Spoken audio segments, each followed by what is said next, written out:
Week 2 is in the books, and that means it's time to hit those waiver wires to find players that could add value to the back end of your rosters. And quick note, I am going to be referencing rostership percentages in this video, and those are coming from roster data from 1,700 Dynasty leagues on myfantasyleague.com. Basically like a 50-50 split of one quarterback and Superflex, all with a minimum of 20-man rosters. So I'm not pulling these players out of nowhere, but it is possible that some or even all of these guys are already rostered in your leagues. But for the most part, there are hundreds of Dynasty leagues out there where these guys are on waivers right now. First and foremost, I want to highlight a couple players that are highly rostered, but they're not exactly 100% rostered that I think need to be. And that includes Kyren Williams, of course, Gus Edwards and Justice Hill, both running backs for the Baltimore Ravens, Rico Dowdle, running back for the Dallas Cowboys, Puka Nacua and Tutu Atwell, wide receiver for the LA Rams, Hunter Renfrow, wide receiver for the Vegas Raiders, and Cade Otton, tight end for the Tampa Bay Buccaneers. Again, all guys rostered in over 95% of Dynasty leagues out there, but not exactly 100%. So double check your waiver wires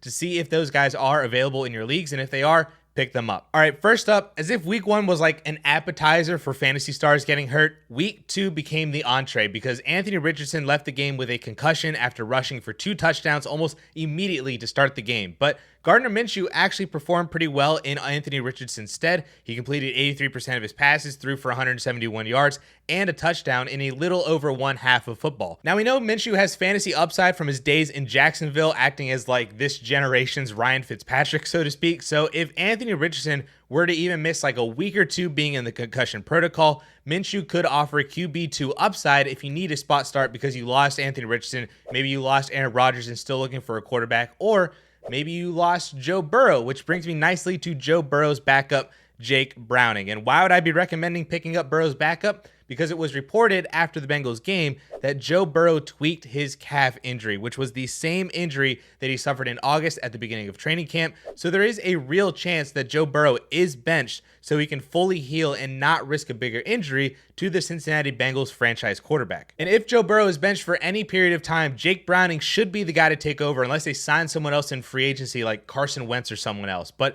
the Bengals actually have a relatively soft schedule for passing production over the next month with games against the Rams, the Titans, the Cardinals, and the Seattle Seahawks. So if you're extremely desperate in Superflex leagues, Jake Browning could spot start you some QB2 weeks with the ability to throw to Jamar Chase, to T. Higgins, to Joe Mixon, Tyler Boyd. It's a great cast of wide receivers to be able to throw to and not a terrible situation for any backup quarterback to walk in and maybe give you guys some fantasy production. All right, now just like last week, again, I want to ask, can we just not have nice things? I guess we can't, because after an excellent game totaling almost 100 total yards, scoring twice, Saquon Barkley injured his ankle on one of the last plays of the game and looked extremely frustrated on the sideline after the injury, after the trainers looked at him. And we really didn't get to see anyone take his place. Matt Breida played the only offensive snap for the Giants had after Saquon Barkley left, but it would be believed that Breida would be the guy to take over the workhorse role if Saquon Barkley were to miss any time. Now, I'm not sure if you want to start him this week. They do play the San Francisco 49ers, although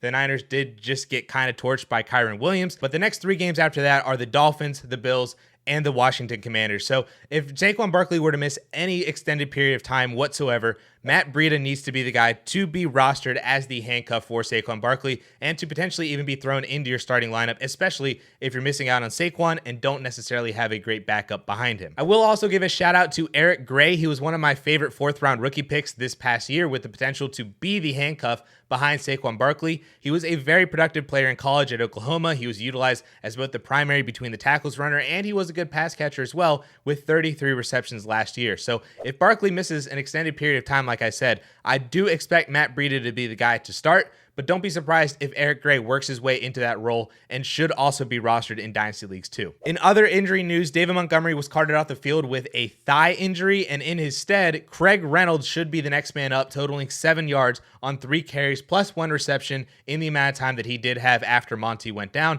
Now, the Lions didn't have many opportunities to run the ball after Montgomery got hurt. They had to come back from like a 10-point deficit in the 4th quarter. But if David Montgomery were to miss any games whatsoever, it would be my assumption that Craig Reynolds would pick up David Montgomery's workload and Jahmyr Gibbs would maintain his role as like the pass catcher slash 1B kind of in this offense on the ground. We've already seen that the David Montgomery role is very valuable for fantasy this season. We also saw it last season with Jamal Williams, and Craig Reynolds himself has flashed in limited opportunities to be a starter in Detroit. He's actually averaging 75 rushing yards in his 3 games with 11 plus carries in his career. So it's not always pretty, but sometimes you just need a guy with projected volume to toss into your flex, especially as bye weeks start to come up here in a couple of weeks, or if you lost somebody because of injury. If David Montgomery were to miss any extended period of time because of this thigh injury, Craig Reynolds should be the guy with David Montgomery out, and he needs to be added. The last couple of running backs we need to talk about are from this weird situation going on with the LA Rams right now, because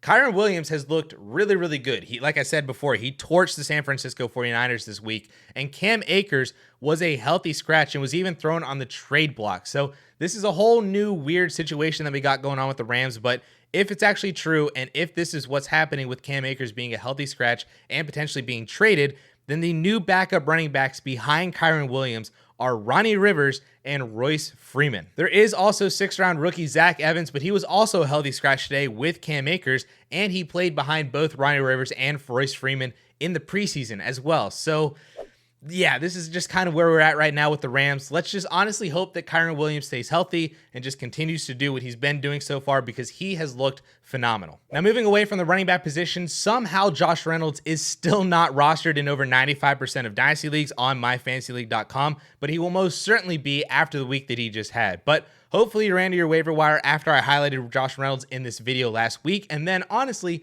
hopefully you started him after you saw my tweet Sunday morning calling him a top 20 fantasy wide receiver this week against a weak Seahawks secondary. Honestly, Reynolds could continue being a weekly flex option while Jameson Williams is out on suspension, and honestly, might even continue to be in flex consideration even after Jameson Williams returns too. We don't know what that role and that dynamic is going to look like if Jameson Williams is even honestly good. We honestly don't know. So they have the Atlanta Falcons, the Green Bay Packers, and the Carolina Panthers over the next 3 games. 2 of those games are at home, which we know Jared Goff is much better at home than on the road. So he needs to be rostered in every single Dynasty league out there. If not, immediately thrown into your starting lineup. And then lastly, we got to end on some more injury news, because Logan Thomas left the game early with a concussion after scoring a touchdown, and in his place, John Bates took over as the Commanders' receiving tight end. He finished second on the team in targets, actually, with 5, and second on the team in receiving yards with 46, and was actually leading the Commanders in receiving yards up until Terry McLaurin's big play touchdown. Now, Logan Thomas actually had great volume last week in week 1, hauling in 4 receptions for 43 yards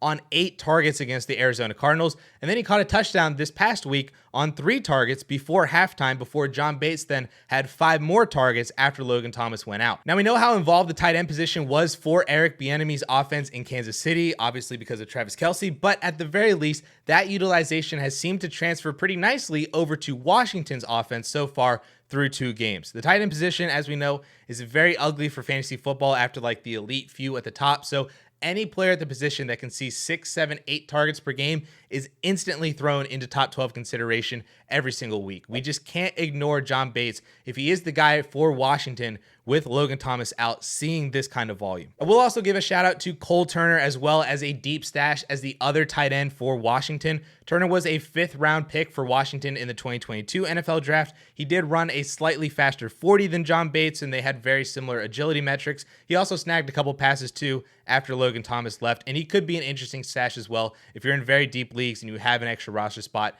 maybe look at Cole Turner. But if you are a Dynasty football player and you're not subscribed to this channel, please do so, as we're going to be dropping Dynasty specific content all season long. And if you're looking for some players to trade for in Dynasty, then I highly recommend checking out Justin's video right up here.